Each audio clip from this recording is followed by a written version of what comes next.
Bienvenido, Guido. Gracias, Estás muchas acá gracias. Gracias por invitarme. No, al contrario, un placer. Bueno, Guido, ¿cómo surge este libro? Primeramente lo presentamos en sociedad. Guido, ¿de dónde sos? No vamos a preguntar el estado, pero sí le vamos a preguntar a Guido, bueno, ¿cómo es tu carrera? ¿Cómo ha empezado de poder estar en contacto y realizando esta linda obra, ¿no, Guido? Sí, a ver, yo de carrera soy licenciado en Economía, hice 2 maestrías, una en Economía Política y otro un MBA, y a su vez hasta ahora estoy haciendo un doctorado. Así que estoy justamente con bastante trabajo, digamos, y tengo bastante antecedente académico, lo cual siempre me interesó bastante lo que era la escuela austríaca, me llamaba la atención por lo inaplicable de la teoría, ¿no? Claro. Así que a raíz de eso y a raíz de que, bueno, por ejemplo, Milei empezó a tener cada vez más injerencia en los grandes medios de comunicación a partir del 2018 aproximadamente.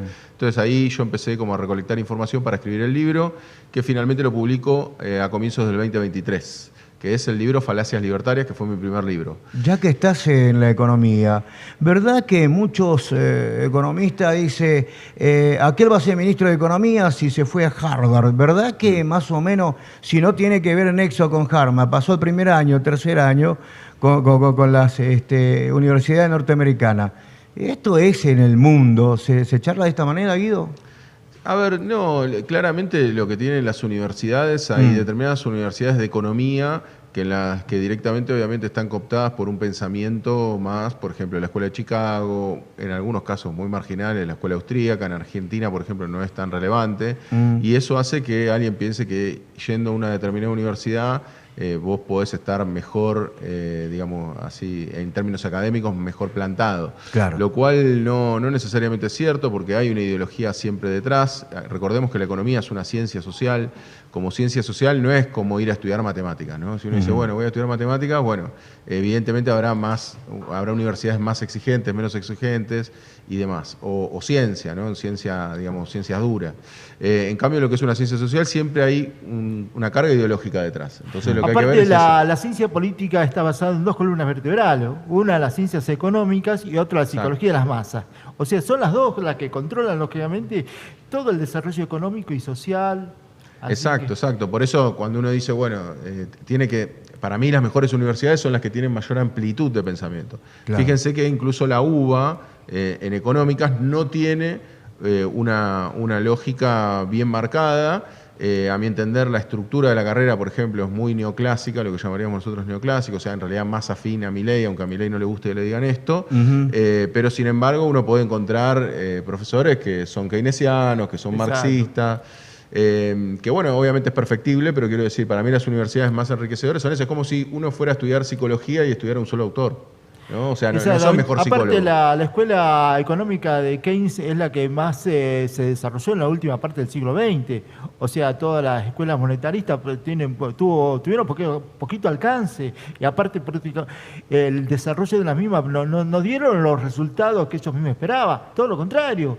O sea, el keynesianismo siempre estuvo presente por la presencia del Estado, por ejemplo, en todo el desarrollo de la economía. Claro. Así que vos con estas investigaciones encontraste, por ejemplo, que la libertad o este proyecto no existía en ninguna parte del mundo. No, exacto. Sí, de hecho en el libro hacemos como, digamos, vamos visitando, porque producto de los viajes que yo realicé y conversé con economistas locales para tratar de entender las economías, porque más allá de los datos fríos, es importante ir a ver, ¿no?, qué es lo que pasa.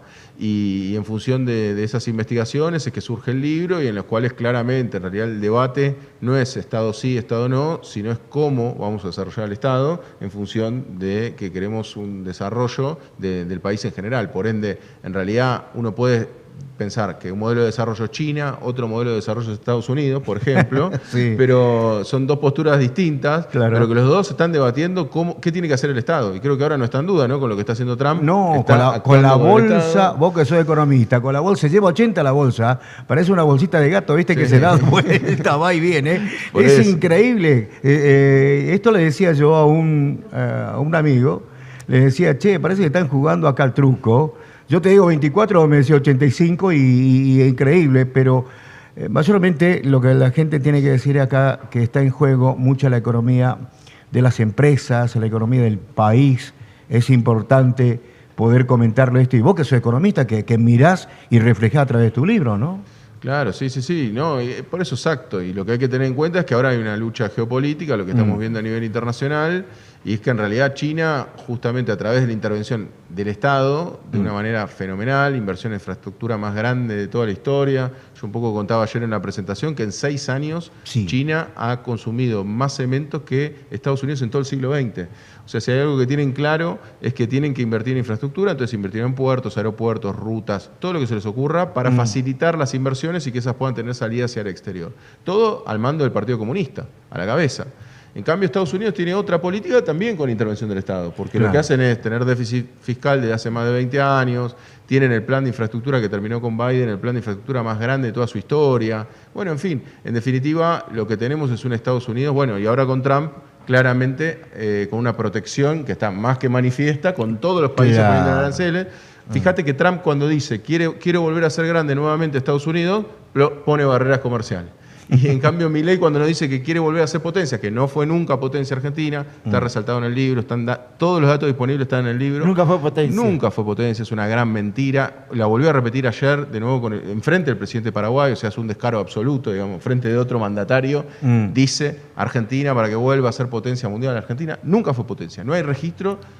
A cualquier libertario, si alguno de casualidad nos está viendo, que por favor nos dé los datos donde Argentina fue potencia, no existen. Vos el otro decía que Estados Unidos está en déficit, que tiene esto, que tiene un núcleo de población, y eso hay que decirle la verdad, porque muchos pibes, lo primero que ven el video de esto, de aquellos, y muchas veces el marketing, el comercio, que te hace mirar. Para los chicos mirando la tablet, miramos esto y vemos qué país maravilloso, qué hermoso, qué lindo. Me voy a vivir, o me pongo la bandera argentina, o me pongo la bandera de Estados Unidos. Es increíble cómo entra el poder de la visión.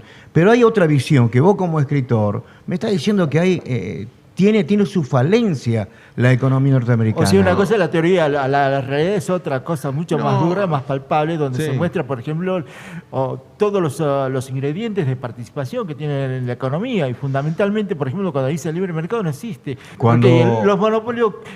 ¿Cuál es el problema para los monopolios? Cuando dice Estados Unidos, claro, me quedé tildado cuando vos dijiste que hay un déficit en Estados Unidos. Explícame un poco. Más de 20 años, digamos que tiene más gastos que ingresos. Que encima esos gastos están fuertemente fundamentados por el poderío militar. O sea que básicamente lo que hace Estados Unidos es entender que no es tan esencial el déficit. Pero esto no es solo de Estados Unidos. Digo, el 90% de los países tiene déficit fiscal. O sea, eso es lo que tenemos que entender.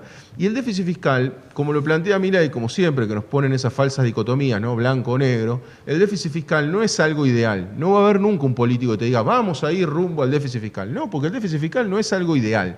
Lo que uno hace en realidad es cuando uno tiene una dificultad económica, lo que hace es entrar en déficit fiscal para que el clima de negocios vuelva a estar hacia arriba, para que se reactive el consumo. Entonces, lo que hay que entender, como ha pasado acá en Argentina a comienzos, digamos, de los 2000, es que justamente uno puede tener superávit fiscal mientras la economía se reactive. Eso está bien. Si la economía está funcionando y hay alto consumo, no hace falta sobredimensionar lo que es el gasto público. Esto lo decía Keynes, de nuevo, ya que hablamos de Keynes. Keynes lo que decía es, cuando el clima de negocio está deteriorado, hay que gastar de más. Aumentar el gasto. Sobre todo en la obra pública. O sea, sobre todo en la obra pública, exacto. En obra pública y el consumo, fundamentalmente para que la economía siga funcionando. Con la obra pública ya reactivás el consumo, porque vos lo que lográs es, primero, contratás muchos trabajadores para hacer rutas, para hacer vivienda, y a su vez, ¿por qué obra pública? Porque lo que tienes es que tenés muchos rubros dentro de la obra pública. Si vos tenés que hacer un edificio público, tenés vidrio, tenés cemento, tenés aluminio, bueno. Entonces eso lo que hace es, a su vez, le pagás a los trabajadores que van al supermercado y consumen. Todos los derivados. Esto reactiva. Ahora, lo que es cierto es que esto no lo puedes hacer infinitamente. Te trae algunos problemas. Y aparte, cuando la economía ya está funcionando, ¿para qué querés sobre reactivar? Ahí lo que podés llevar es un escenario inflacionario. Guido está haciendo todo lo contrario, Milei en este caso, se lo refleja de esta manera. Todo lo contrario, está siguiendo... una teoría. Claro, no, está aplicando una teoría que... Exacto, está aplicando una teoría que nada que ver porque estamos en un momento de crisis y él lo que hace es ajustar más. Entonces profundiza la crisis y por eso estamos todos tan mal y por eso el bolsillo no nos rinde, por más que nos diga, mirá, la inflación es el 2%, que cada vez se lo cree menos gente, porque básicamente la inflación está medida en base a una canasta que está totalmente desactualizada, que están mal ponderados, o sea, tienen mal el peso de los productos que se miden. No estoy acusando al INDEC de que esté falseando la información. Lo que digo es que lo que mide el INDEC no es representativo del consumo. El alquiler representa solo el 3,43% de esa canasta. Fíjate que nunca me cerró. ¿Cómo hace el INDEC para hacer las mediciones? No sé si lo hace a través de la compu, no sé si hace a través... pero a doña Rosita no le van a preguntar cómo está el kilo de papa. No, pero aparte de eso, el problema es la canasta que elige el INDEC. El INDEC lo que hace es medir una canasta en la cual tiene una porción importante de los alimentos, tiene una porción los alquileres del 3% de ese peso total. Por ende, si vos pagás un alquiler y se te va el 20% de tu salario, ya no te está representando, porque los alquileres subieron más del doble que la inflación el año pasado. Increíble. Los servicios, que subieron en 400% el nivel promedio nacional de todos los servicios, computan todos por debajo del 6%. El transporte también por debajo del 6%. Entonces, ¿qué es lo que pasa? Si vos tenés una canasta, la cual no es representativa de tu consumo y en el cual pesan mucho los alimentos, que fue por ahora, porque ahora está dándose vuelta, hasta ahora era lo que menos había crecido con respecto a la inflación. No estoy diciendo que no hayan aumentado el precio de los alimentos, porque todos saben, si van al supermercado, que aumentaron. Lo que quiero decir es que con respecto a la medición de inflación, los alimentos fue lo que menos aumentó el año pasado, porque ya habían aumentado mucho en 2023 y ahora se está reactivando, y aparte porque abrieron las importaciones. ¿Sabe lo que se me hace? Que el INDEX hace el relevamiento a la vuelta del obelisco, ni más ni menos. Porque imagínate vos, tenemos un núcleo habitacional, conocés Salta, y tenemos distintas aristas de Salta, o de Jujuy mismo. Bueno, el déficit habitacional está a todo lo ancho y largo del país. Entonces, eso es una necesidad insatisfecha hace muchísimo tiempo. Claro, nosotros estamos de una gira nacional y yo, digamos, justamente estuve revisando las estadísticas de vivienda y sí, la provincia que mejor tiene ese índice es Santiago del Estero, con 85% de la familia dueña de su propia casa. Pero después en todos, empezando por Buenos Aires, que está en el fondo de la tabla, está en el 50%. O sea que la mitad de la población solamente tiene su vivienda propia. Después en el resto de las provincias está oscilando ahí entre el 50 y bueno, en el caso de Santiago del Estero. Bueno, y eso que no vemos, no evaluamos, que en cada una de las familias, o por ejemplo, en un terreno, ¿cuántas familias están? Bueno, ahí se considera casa propia. Ese es el otro tema. ¿Por qué? Porque viven 2, 3, 4 familias y el dueño es uno solo. Claro. Y hace falta la necesidad. Claro. Del tema de la vivienda, lo que estabas hablando. Sí, está claro. A ver, hay varios modelos de vivienda, los vimos en el libro. Está el de Singapur, que yo lo considero el más exitoso, donde el 90% de la población tiene vivienda propia y no hay varias familias ahí adentro. ¿Y está el Estado presente? Sí, está el Estado presente. De hecho, lo hicieron a través de expropiación masiva de tierras, o sea, expropiaron masivamente la tierra, construyen edificios y a partir de esa construcción te dan la vivienda, pero solo por 99 años. O sea, que después vuelve al Estado. O sea, eso es importante porque también el tema de la herencia es otro tema para discutir, ¿no? Claro. O sea, porque en definitiva uno puede estar a favor de que el esfuerzo de los padres después uno pueda heredarlo, pero también condiciona al nieto y al tataranieto. Claro, exacto. Claro. Con lo cual, si creemos en la meritocracia que nos quieren meter los libertarios, ¿qué mérito hizo el hijo? ¿Qué mérito hizo el nieto para heredar? Yo igual no es que estoy en contra de la herencia, yo lo que quiero decir es que en los países más desarrollados se tributa mucho por esa herencia. O sea, que haya algo que vuelva a la sociedad producto de esa herencia. Y después tenés otro modelo, que es el modelo de Viena, que a mi entender también es muy bueno, que lo que hizo fue construir masivamente viviendas, pero las ponen en alquiler. Entonces, con esto, ¿qué lograron? Y lo ponen en un alquiler no barato. O sea, lo que tenés en Viena es que es la ciudad europea con los alquileres más baratos de todos. Y el nivel de vida económico salarial. Es buenísimo, es muy bueno el de Viena, pero lo que hace el Estado en realidad no es condicionar todo, porque en Argentina estamos muy acostumbrados al control inmediato, que generalmente es de corto plazo. Claro. Ellos lo que hacen es no controlan al privado. El privado puede poner en alquiler la vivienda al precio que quiera. Pero lo que hace es que el 50% de la oferta de alquileres es estatal, y te la pone a un precio. Es el que regula. Exacto. Entonces el mercado. Vos como privado podés poner la cara, podés ponerla como en París si querés, pero no la vas a alquilar. Pero el Estado participa localmente en ese mercado. Exacto. Eso es importante. Y eso baja el precio. Si vos te fijás en la tabla de valores de alquileres en toda Europa, en las capitales europeas, bien aparece abajo. Porque justamente pone las viviendas en alquiler sin obviamente una maximización de esa ganancia, sino que la pone en función de lo que considera que es el poder adquisitivo de los vieneses. Entonces, en función de eso es que le funciona muy bien y los salarios no son más bajos por eso. O sea que, en definitiva, tienen salarios reales más altos porque gastan menos en alquiler. Mire, en los medios uno siempre le gusta ver medios como comunicador social, siempre está involucrado, vemos los canales contemporáneos, los canales de hoy, y siempre la mala palabra es Venezuela. ¿Qué pasa? Nos vendieron como que Venezuela es la mala palabra, Cuba la mala palabra, pero veamos en la época de Chávez cómo se construía, hasta el mismo la época de Evo, cómo los recursos naturales se implementaban por escuela. Ojo que estoy hablando con situaciones reales ¿Cómo se implementa esto en la economía real de estos tiempos, mi querido estimado? Sí, a ver, en lo que es Venezuela yo tengo pendiente de ir, espero poder ir este año, si no tratar de ir el año próximo. En el caso de Cuba sí estuve, pero no cuando empezaba a hacer contenido en redes sociales como estoy haciendo ahora.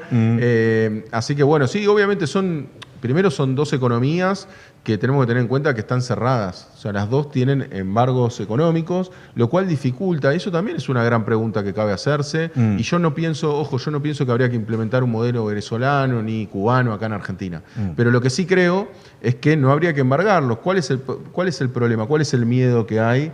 Que se lo quiere ahogar o asfixiar económicamente. ¿Por qué no se lo deja que desarrollen? Si total es un sistema fallido, según todos, ¿no? Claro, Son dos sistemas fallidos. Entonces dejen que fluya libremente, que puedan comercializar y que veamos a ver cuáles son los resultados. ¿Hasta dónde llega? Como bien marcaste vos con Chávez, porque una vez tiende a pensar que con Chávez las cosas estaban mejor, vino Maduro y las cosas empeoraron. También con Maduro vinieron más sanciones. Entonces también es una evaluación que a veces es difícil de poder hacer. Ser objetivo. Claro, exacto, ser objetivo. De hecho, ¿por qué a Chávez le ha ido tan bien? Bueno, porque no estaba tan apremiado, igual también ha recibido golpes de Estados Unidos, lo que quiero decir es que no estaba súper asfixiado. De hecho, ¿se acuerdan que en ese momento le vendían mucho petróleo a Estados Unidos? Claro. Tuvo controversias con esa cuestión. Entonces me parece que lo que hay que pensar y para mí es como todo, ¿no? Hay que aprender, digamos, yo cuando empecé la investigación de este libro, yo nunca hubiese pensado que un modelo de algo podía ser Singapur. Y sin embargo voy a Singapur porque Milei lo pone en el índice de libertad económica como modelo número 1, porque supuestamente es libre económicamente y el Estado no interviene, y me encuentro con que interviene, me encuentro con que tiene un plan de viviendas maravilloso, que a mí me parece maravilloso, me parece de los mejores del mundo, junto con el Bienes, como les acabo de comentar. Y entonces, bueno, uno tiene que aprender de cada modelo lo bueno. Y me parece que eso es lo que tenemos que tratar de implementar en Argentina, y eso va a ser producto de investigación del tercer libro. Bueno, eso lo que rescatás es la presencia del Estado. O sea, a pesar de la libertad, el Estado está presente. Yo quiero que nos cuente todas las investigaciones de todos aquellos espacios libertarios por donde estuviste, donde encontraste realmente que no existe aquella versión ahí estamos viendo. Mira, contame, porque pasaste por Neuquén, pasaste por todos lados, claro, ahora tus publicaciones y todo por el estilo. Estamos en el marco de la gira nacional, la cual estamos haciendo absolutamente todas las provincias del país, insisto. O sea, no solamente nuestra investigación fue única en términos que fuimos a los únicos experimentos libertarios, sino que también ahora lo que estamos haciendo es una gira provincia por provincia, como pueden ver ahí, todos y cada una de las provincias las vamos a visitar. Estamos justo en el medio pasadito, o sea, ya estamos casi terminando, nos falta Formosa, nos falta Chaco, bueno, ya, Entre Ríos, Corrientes y lo que es Misiones. Y bueno, pero a raíz de eso, esto es lo que estamos reflejando en realidad es una investigación que hicimos sobre todos los sitios que visitamos. Más abajo, pasa que tenemos tanto contenido que va quedando como muy abajo, pero tenemos los casos de Singapur, tenemos los casos de Irlanda, fuimos a Sudáfrica, fuimos a Nueva Zelanda, fuimos a China. Ahí tienen el caso de China, ven Sudáfrica, que es el país más desigual del mundo, por ejemplo. Mirá, ¿por qué? Bueno, porque tienen hasta actividades extractivistas y nada más. Mirá, nosotros estábamos hablando, geográficamente y geopolíticamente, estábamos hablando, la pelea que se está dando entre Ucrania y Rusia, pero tiene algún contexto de por medio. ¿Cuál es el tema de la economía? Estábamos hablando acá. ¿Cuál es la cuestión de esa guerra? Vos que más o menos sabés, que anduviste investigando. Porque, claro, esa es la cuestión que te quería preguntar. Porque se hablan de las tierras... sí, las tierras raras. Sí, obviamente que ahora Estados Unidos está pidiendo... A ver, claramente es una zona rica en recursos, eso Rusia lo sabe. Entonces Rusia tiene ahí un tema de reclamo histórico, porque eran tierras que históricamente eran de ellos. Ucrania dice que no, bueno, ahí está la disputa, se genera la guerra, pero lo cierto es que lo que se está peleando, como en casi todas las guerras, cuando no hay recursos no hay tanta pelea. Son los recursos naturales. Claro, no es el espacio geográfico. Es como lo que nos pasa con Malvinas. Ustedes saben que de Malvinas, bueno, ahora cayó el valor de petróleo, pero nosotros estimamos lo que van a sacar Reino Unido de Inglaterra, son más o menos $20.000 millones de petróleo. Solamente en una primera etapa. De la plataforma continental que está Argentina, en ¿no? Malvinas, que es Argentina, va a Inglaterra, y solamente en la primera etapa van a ser $20.000 millones en barriles de petróleo. Ahora bajó un poquito, sé que capaz que da un poquito menos. Pero lo que quiero decir es, claramente todos los territorios en los cuales uno puede incurrir en un gasto justamente de guerra, es porque justamente vas a ganar más de lo que perdés.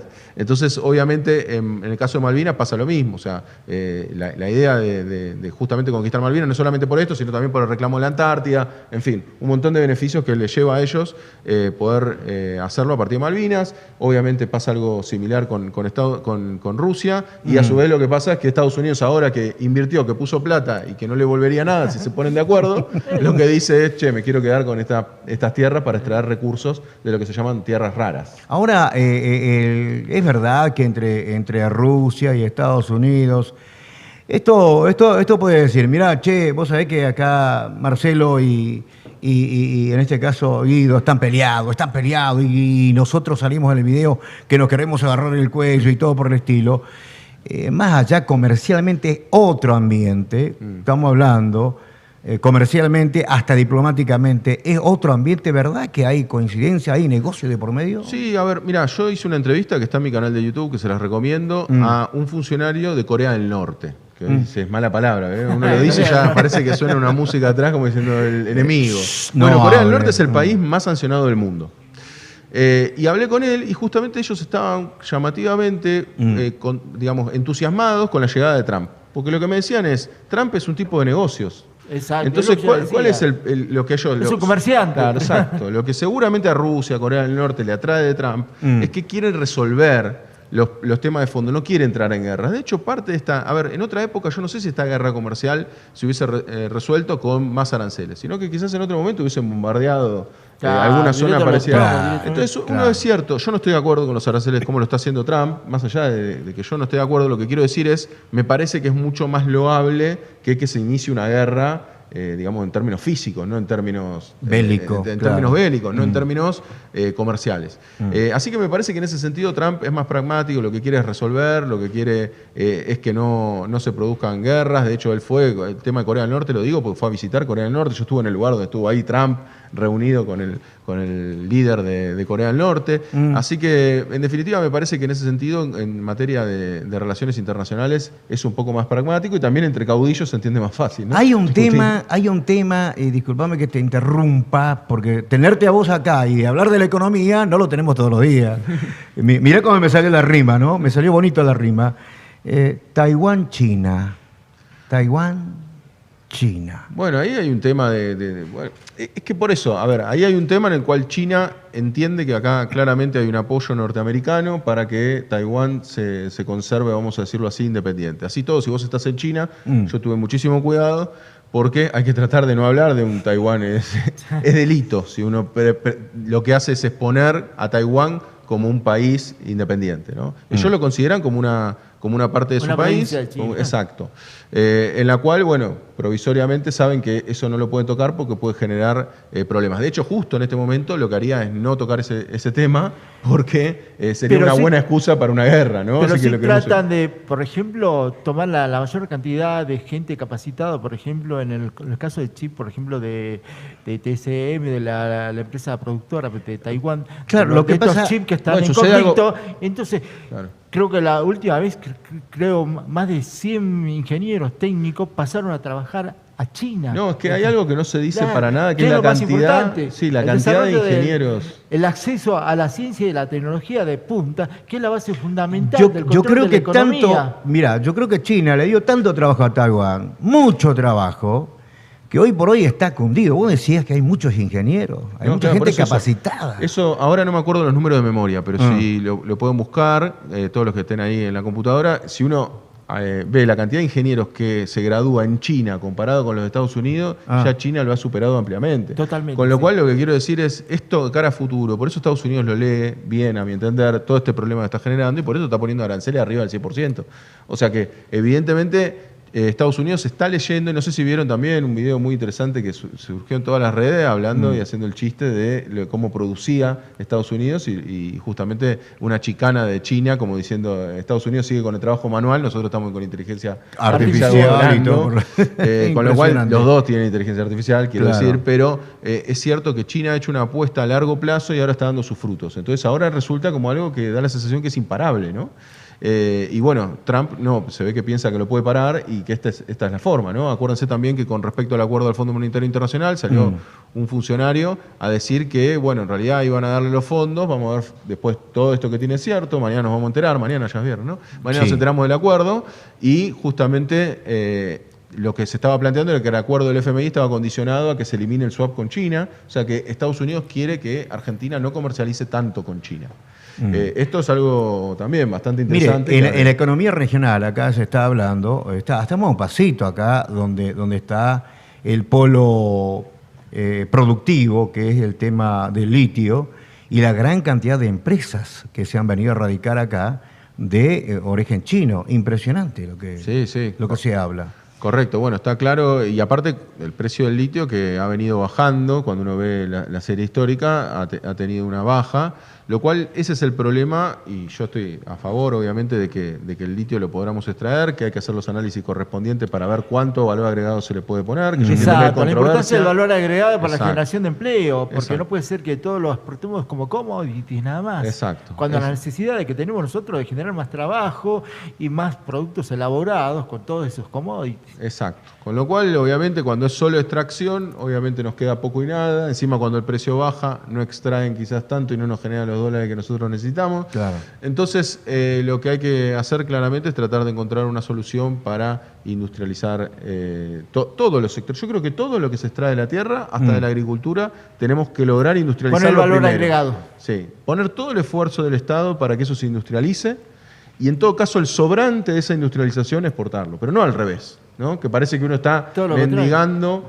lo que hace China, por ejemplo, con las tierras raras. Por ejemplo, ahí, por ejemplo, gran parte de la producción la tiene China y uno de los grandes importadores de ese era Japón. Y dice, no, hasta ahora no exportamos más porque tuvo un conflicto, qué sé yo, por una cuestión de una fragata que tuvieron un conflicto. Y dice, no, yo no te vendo más tierra. Y bueno, para poder negociar, porque la importancia que tiene, por ejemplo, todos estos commodities, como estos productos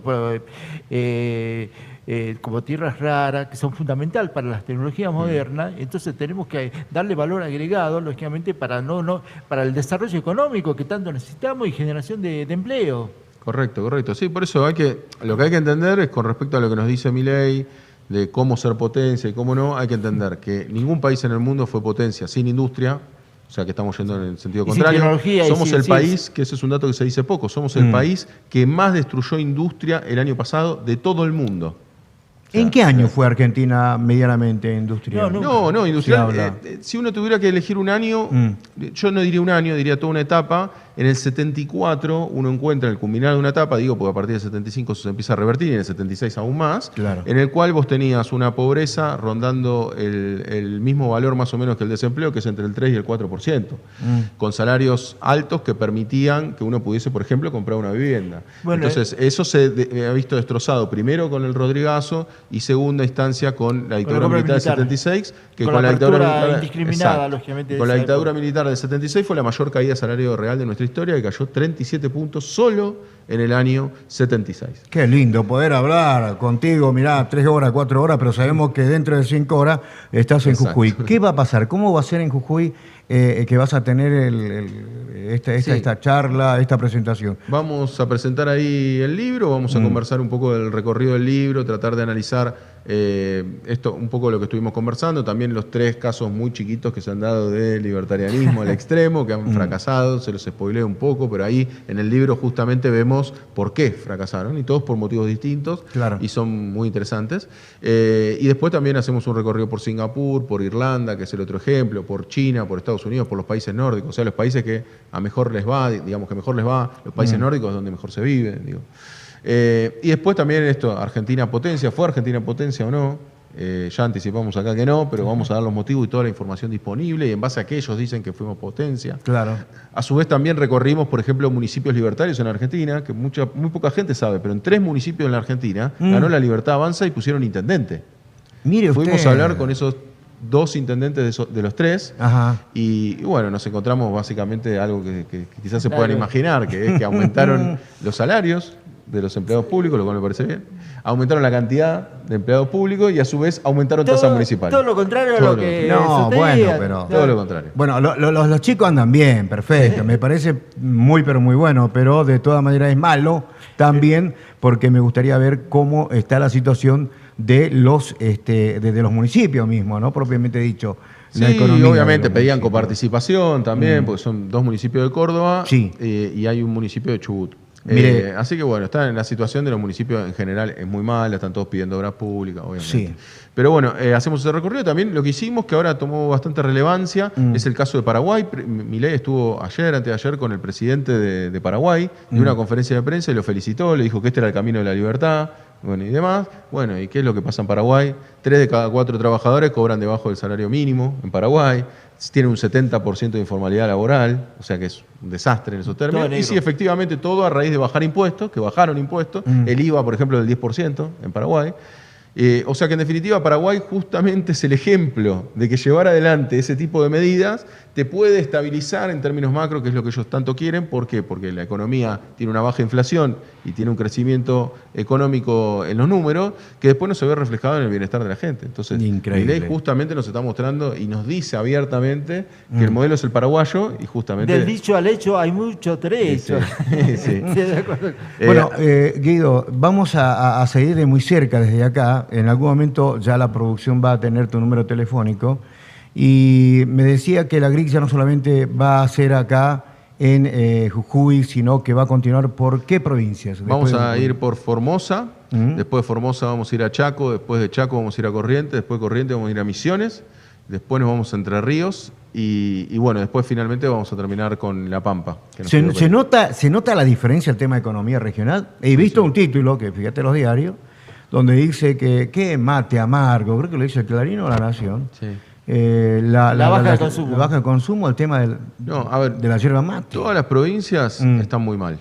Todas las provincias están muy mal, no he visto excepción, no hay una provincia que uno diga, esta está. Incluso Neuquén, digamos que hoy es el epicentro de Vaca Muerta, uno podría decir, bueno, Neuquén, tampoco. Están para tirar manteca al techo. Pero lo que quiero decir es, donde más se ve el impacto, fíjense lo que pasa, ¿no? En las provincias que han sido las más industrializadas, que uno podría tomar como modelo, Santa Fe, Córdoba, es donde el impacto se ve más fuerte.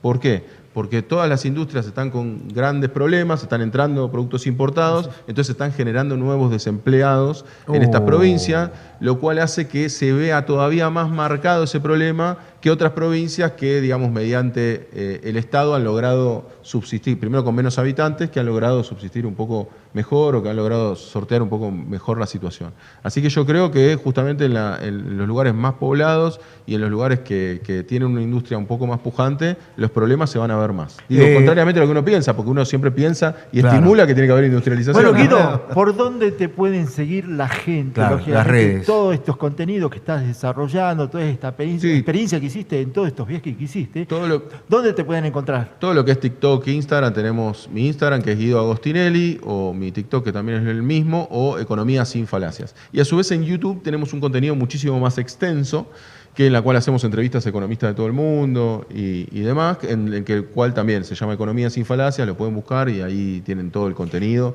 Acá me acompañaron también los chicos que... Te quiero felicitar por los chicos, ya están en las redes, ya subieron las imágenes, hicieron videos, ya prepararon también el delivery para lo que va a ser el almuerzo del mediodía, están todos los chicos. Así que bueno, quería felicitar a tu equipo. ¿Quiénes son, por ejemplo? Bueno, está Leandro Pafundi y Juan Santiago también con nosotros. La importancia de tener un equipo que esté bien actualizado y que esté... No, tenemos un trabajo en redes muy fuerte. Yo siempre digo algo que no me avergüenzo en decir, que a mí me lleva más tiempo las redes sociales, que las veo con Leandro siempre, tratamos de trazar la estrategia, que escribir el libro. Porque escribir el libro uno se expande, en cambio en redes sociales lo que uno tiene que lograr es que tenga un impacto en un minuto, lo cual requiere un trabajo muchísimo mayor. Y de hecho pienso que parte del éxito de los libertarios es ese, que como toman a la escuela austríaca de base, que es una escuela muy simplificadora de la realidad, simplifican todo, entonces le cuadra perfecto en un reel de un minuto, ¿no? Si yo acá les digo, la inflación es siempre en todo lugar un fenómeno monetario. Si vos emitís, tenés más inflación. Lo dije en 10 segundos, 15 segundos, claro, cierra. Pero eso es la falacia. Claro, y yo cuando tengo que explicar inflación, me toma en la UBA, doy 2 clases de 2 horas. A eso te quería preguntar. ¿Qué dicen los pibes? ¿Qué dicen los chicos que van la primera pregunta que fue parte de lo que me motivó a escribir el primer libro, Falacias Libertarias, fue producto de que yo veía que los alumnos tenían un sentido común muy construido a raíz del pensamiento libertario. Así que eso fue lo que me preocupó. Ahora no, yo pienso que hay bastante ambivalencia, sí, siempre va a haber alguno obviamente, yo no lo juzgo por eso, yo doy las clases aparte, no con esta lógica y este tono con el que estuvimos hablando, sino que obviamente en el plano universitario uno trata de ser lo más objetivo posible y trata de exponer, incluso doy clases de la escuela austríaca en la cual defiendo esa postura, digamos, defiendo, les pongo y no estoy todo el tiempo machacándole las inconsistencias, ¿no? Pero yo creo que obviamente el alumnado, en lo que son los jóvenes, generalmente uno entiende a tener una predisposición a la escuela austríaca porque es lo nuevo, porque es lo que todavía no ha fracasado. Pero bueno, ya iremos viendo con el tiempo que en realidad me parece que estas cuestiones son cuestiones circunstanciales y que eso se va a modificar. Te queremos agradecer acá por la gestión de Jorgito. Bueno, ¿cuál es la yendo. propuesta para salir, por ejemplo, de la pobreza de todos estos países que tenemos recursos naturales, tenemos alto grado de capacitación en mano de obra? ¿Y qué hacemos para salir, por ejemplo, de la pobreza? Es muy difícil hacerlo breve, pero trato de hacértelo. Mirá, la salida siempre es por medio de la industrialización, de las pymes, de un Estado que esté, como repasamos brevemente con China, un Estado que esté al servicio de lo que necesita también el pequeño capital, que sería gasto en infraestructura, desarrollo del país a nivel general. Y a su vez también que la industria prospere. Entonces hay que dar todos los beneficios para que la industria prospere y no el extractivismo, ¿no? Así que me parece que en función de eso hay varios ejemplos, fuimos a varios de ellos, Corea del Sur, Italia, Alemania, con los cuales hay que compartir esos modelos de desarrollo que, digamos, que me parece que son totalmente factibles para aplicar acá. Y para quienes están un poco desalentados hay que tener en cuenta que hace 40, 50 años China tenía 80% de pobreza extrema y hoy tiene 0% de pobreza extrema. Entonces se puede revertir, por supuesto se puede revertir. Y ellos son muchos más, o sea que es más difícil poder revertirlo. Muchas gracias. No, gracias a ustedes.